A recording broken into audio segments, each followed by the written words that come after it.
Saúde os irmãos com a paz do Senhor. Amém. Estamos aqui em mais uma aula do CTB, Curso Teológico Blessed. Amém? Liderado pelo nosso pastor, nosso diretor-geral, pastor Arão Lopes. Pastor presidente da Igreja Evangélica Assembleia de Deus em Elianópolis. Oh, glória!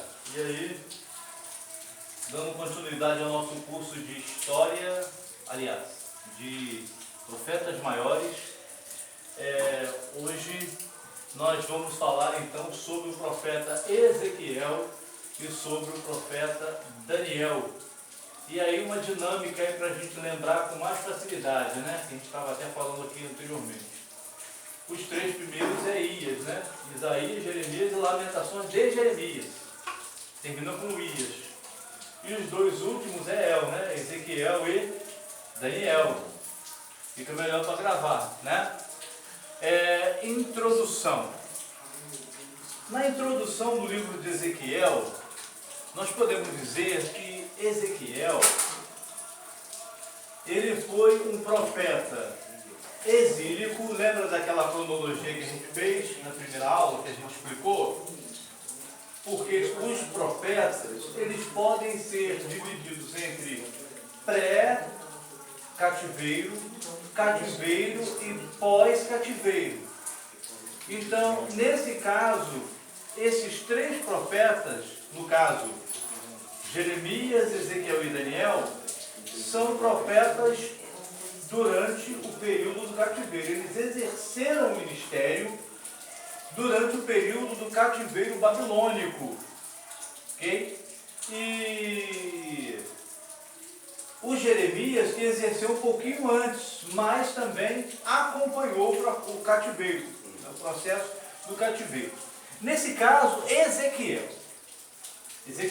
ele foi levado na segunda leva de judeus para a Babilônia. Lembra que a gente explicou que haviam 3 levas de judeus, né, que foram conduzidos para a Babilônia?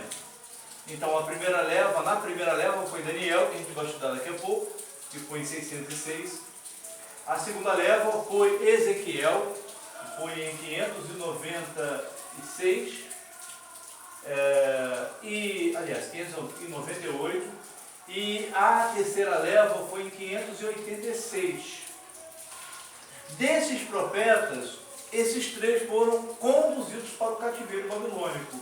O único que presenciou a destruição de Jerusalém, mas não esteve entre os exilados, foi o profeta Jeremias, que a gente viu semana passada. Porque Jeremias, ele viu a destruição de Jerusalém, e quando Nebuzaradã, por ordem de Nabucodonosor, estabeleceu um governo em Jerusalém, em Judá, sob aquele camarada, acho que agora me fugiu, Gedalias, né? E Gedalias foi assassinado. Jeremias, ele foi obrigado a descer para o Egito. E lá, provavelmente, Jeremias passou os últimos anos de sua vida. Então, Jeremias, ele não chegou aí para o cativeiro babilônico, mas ele foi um profeta do cativeiro, porque ele exerceu o ministério durante o cativeiro.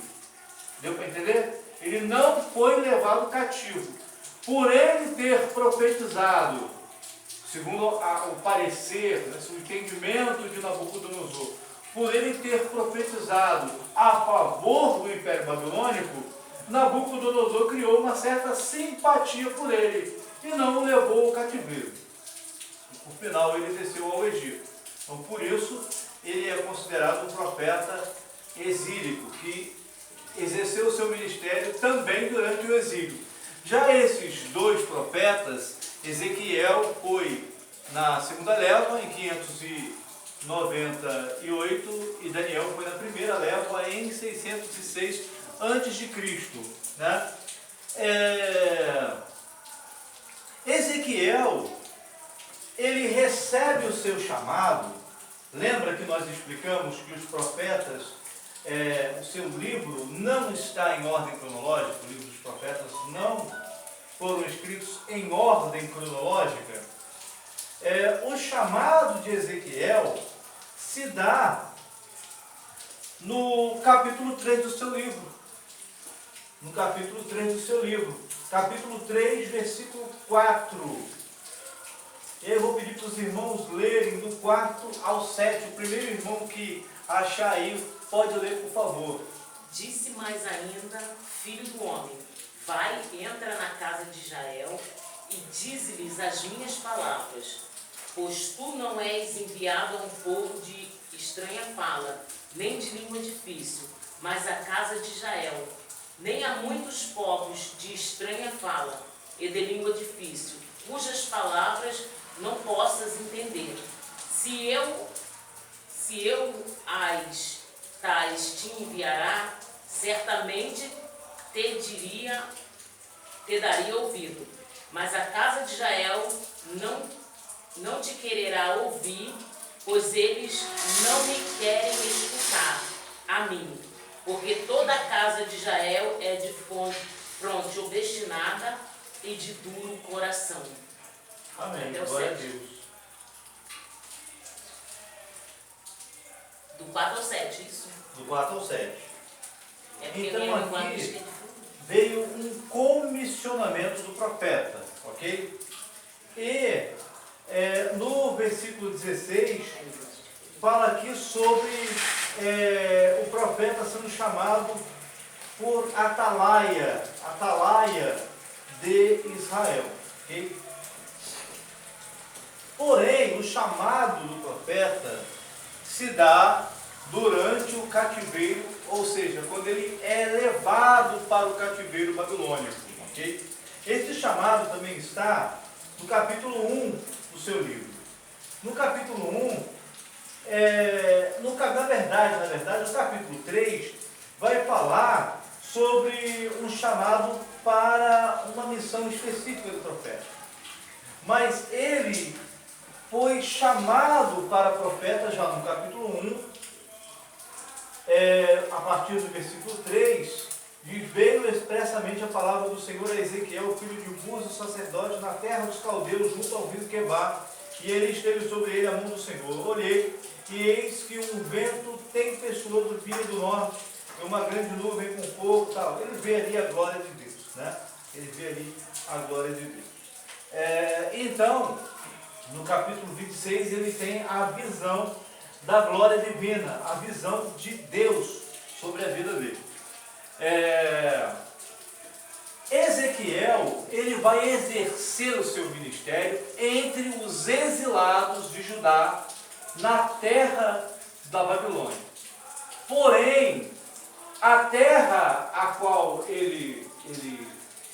onde ele exerceu o seu ministério não foi no mesmo lugar que Daniel. Não foi no mesmo lugar que Daniel. Foi em outro lugar. Uma informação que chama atenção é que alguns autores entendem que quem fundou a primeira sinagoga da história foi, é claro, isso ainda está no campo da teoria, né?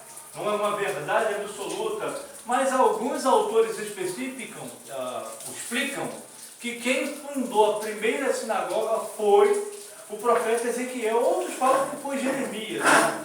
Mas Jeremias ele não viveu o cativeiro, ele viveu presenciando a destruição de Jerusalém, o seu povo sendo levado para a Babilônia, mas ele não esteve entre os cativos, né? Então, alguns entendem que foi Ezequiel quem fundou a primeira sinagoga lá na Babilônia, né? Mas então ele exerceu um sacerdócio, já que o pai dele era sacerdote?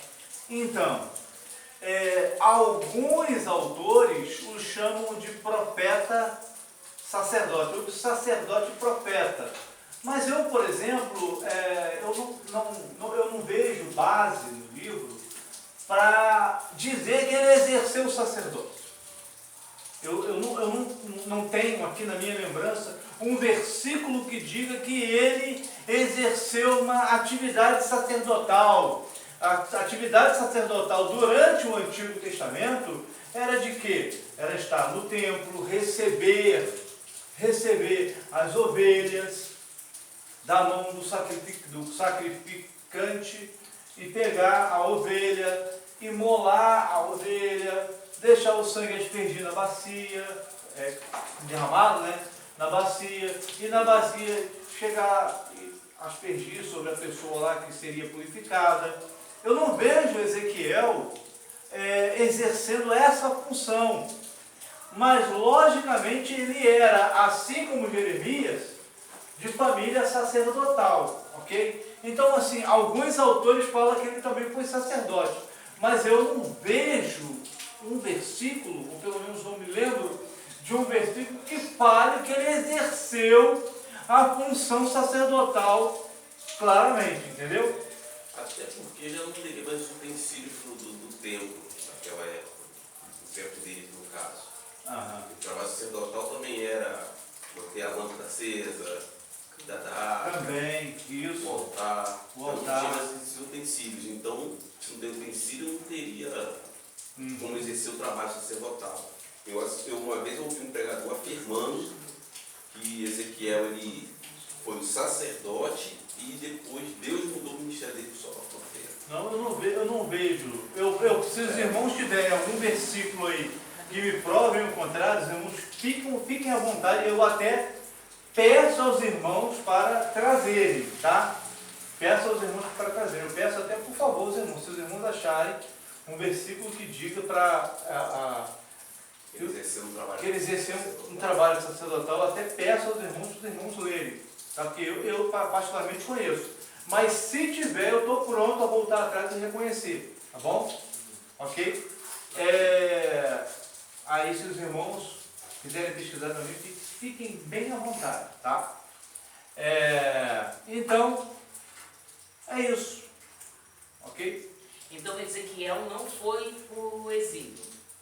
Ezequiel foi. Foi. Jeremias que não. Uma outra coisa importante a ser colocado é que quando Ezequiel foi para o cativeiro, o templo ainda existia. Os utensílios não. Foram levados por Nabucodonosor já na primeira leva em 606 a.C. Os utensílios foram conduzidos para a Babilônia, né? Mas o templo em si continuou existindo até 586. Em 586 o templo foi totalmente destruído. 586, né? 586.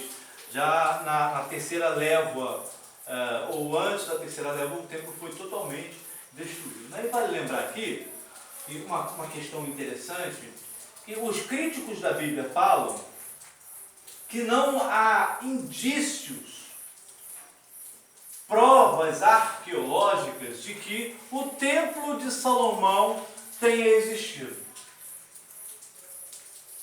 Mas por que não há uma prova histórica de que o Templo de Salomão existiu? A resposta é muito simples para isso.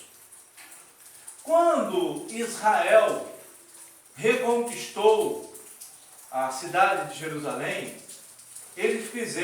os judeus fizeram um acordo com os palestinos. Um acordo de paz com os palestinos.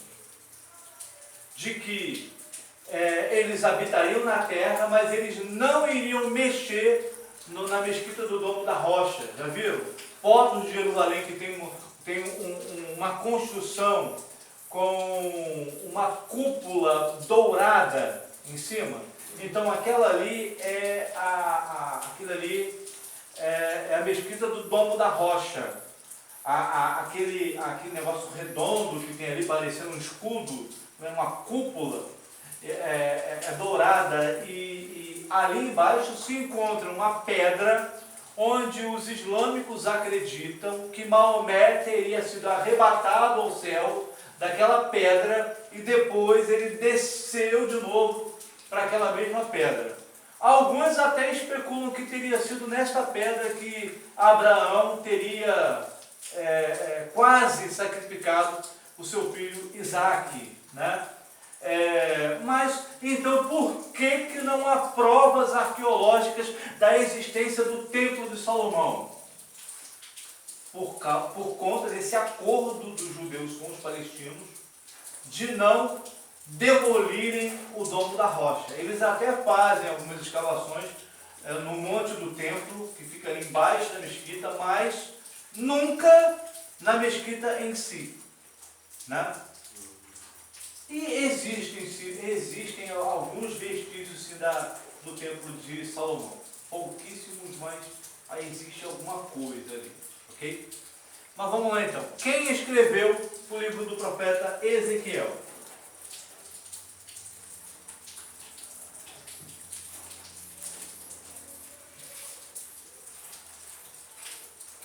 Capítulo 1, versículos 1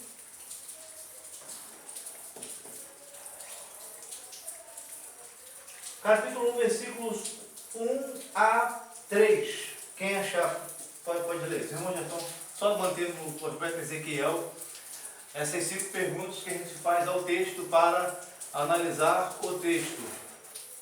E aconteceu no 30º ano, no 4º mês, no dia 5º do mês, que estando eu no meio dos cativos, junto ao rio Quebar, se abriram os céus, e eu vi visões de Deus.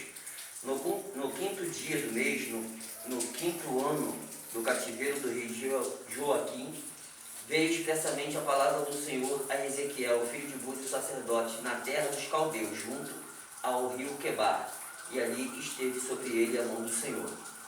Ok. Então, acredita-se que quem escreveu o livro do profeta Ezequiel teria sido o próprio profeta Ezequiel. Atribui-se esse livro ao próprio profeta Ezequiel.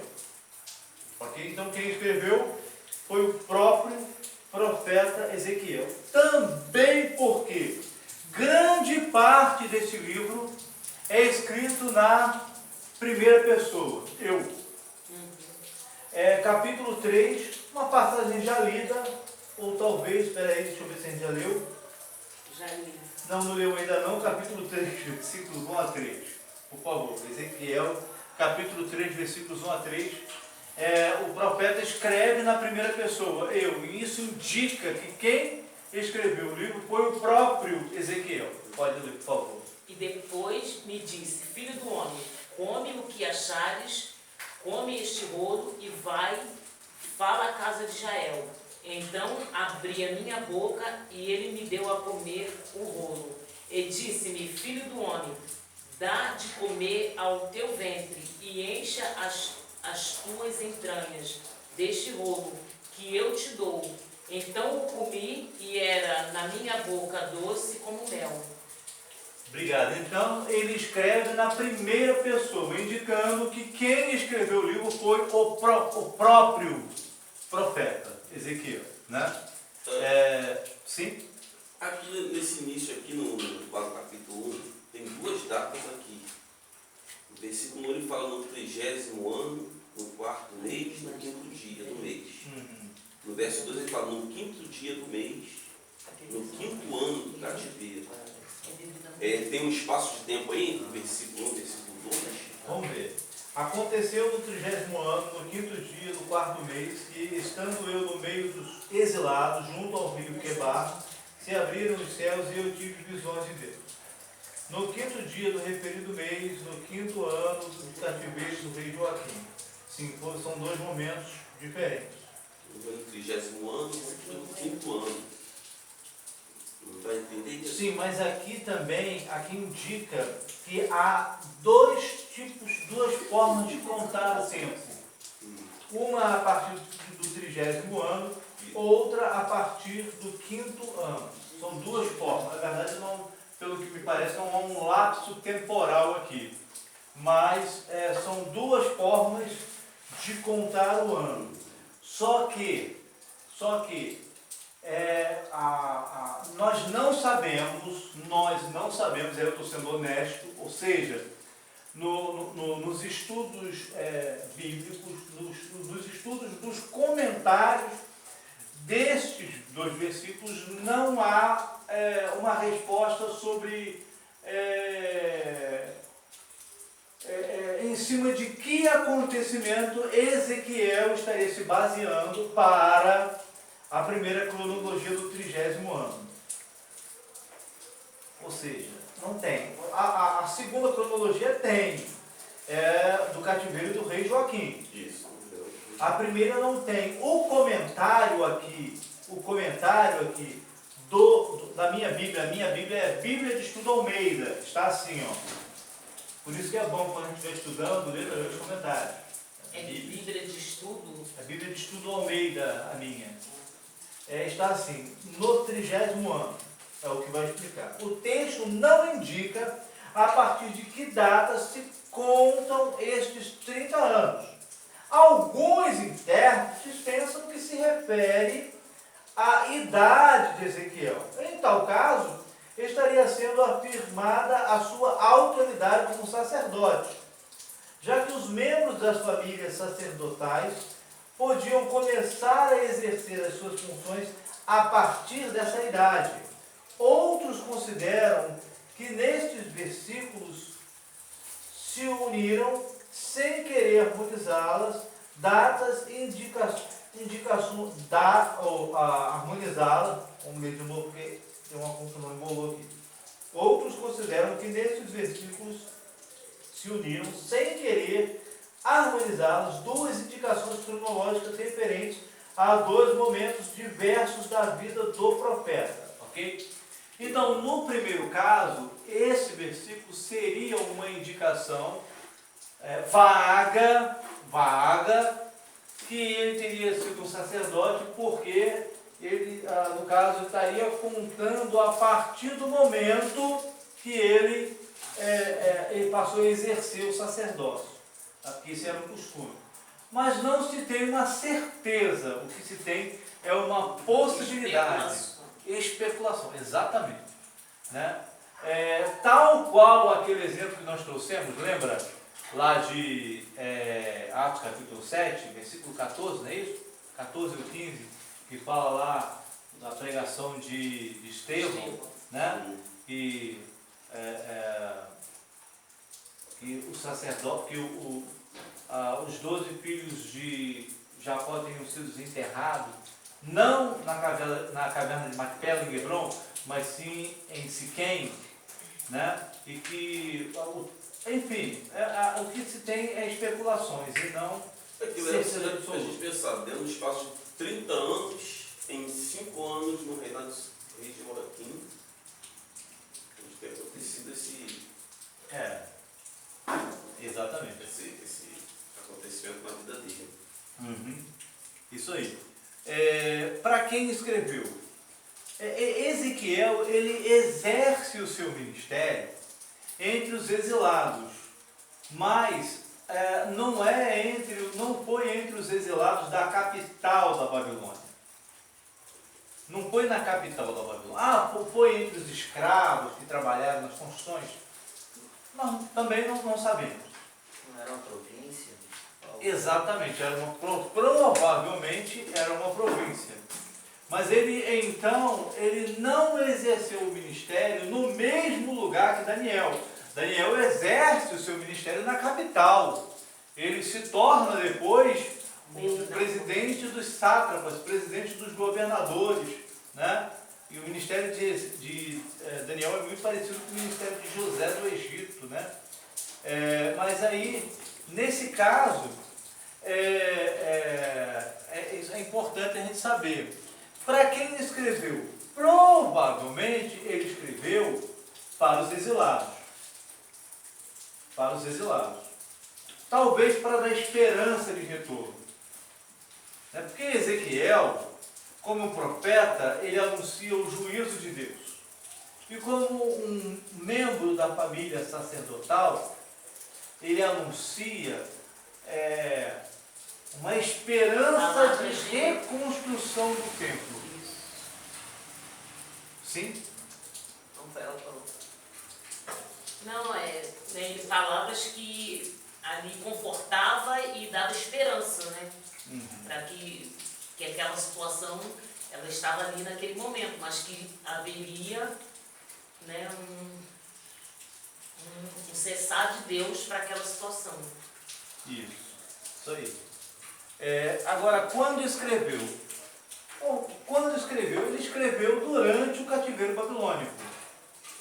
A vida dele não vai ser, digamos, nós não sabemos exatamente quantos anos ele tinha quando ele começou a exercer o ministério profético, mas ele não vai viver a experiência do cativeiro durante todo o tempo do cativeiro.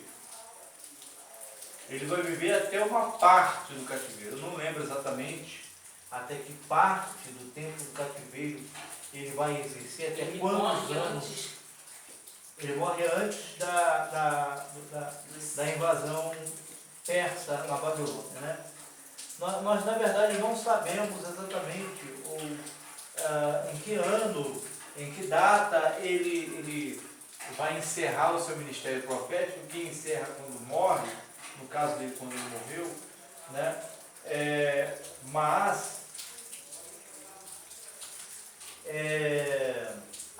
Está escrito aqui, na minha introdução ao livro de Ezequiel da minha Bíblia, está dizendo assim, recebeu a sua vocação em meio a uma visão que mudou por completo a sua vida. A partir daquele momento, Ezequiel se converteu no porta-voz de Deus junto aos exilados, atividade que desempenhou pelo menos até o ano 517, ano ao qual corresponde o último dos dados cronológicos contidos no livro. Então foi mais ou menos até o ano 571. Então aqui também não há uma certeza absoluta, tá? Mas que ele teria exercido o ministério até cerca de 571 a.C. Mas o senhor falou 517, eu confundi. 571, perdão, tá? Desculpa, é 571. Então aqui, Pode falar. aí não dá para fazer uma aferição de tempo da duração? Absoluta não. Mas até cerca desse ano. O cativeiro babilônico foi até 539. Então ele exerceu o ministério até 571. Quem chegou perto, que talvez presenciou a libertação dos judeus, foi o profeta Daniel. Mas o Ezequiel ele não presenciou, ele morre antes então. Então, mais ou menos, não temos certeza, tá? Mas mais ou menos por volta de 571 então, antes de Cristo, ele morre e encerra o seu ministério sacerdotal.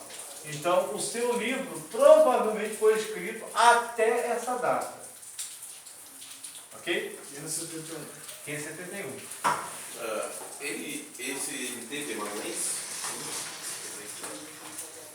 Também não se tem como saber. Porque alguns, por exemplo, quer ver? Alguns autores acreditam que, vamos citar um exemplo, o Apocalipse não foi escrito pelos punhos de João, mas que ele teria contratado um amanuense. Por que se afirma isso? Porque o estilo literário do Apocalipse é diferente do Evangelho de João. E porque o grego do Apocalipse ele é mais apurado do que o grego do Evangelho de João. Deu para entender? Então, pelo que a gente leu aqui, não foi ele mesmo que escreveu. Ele coloca na primeira pessoa. Entendeu? Então,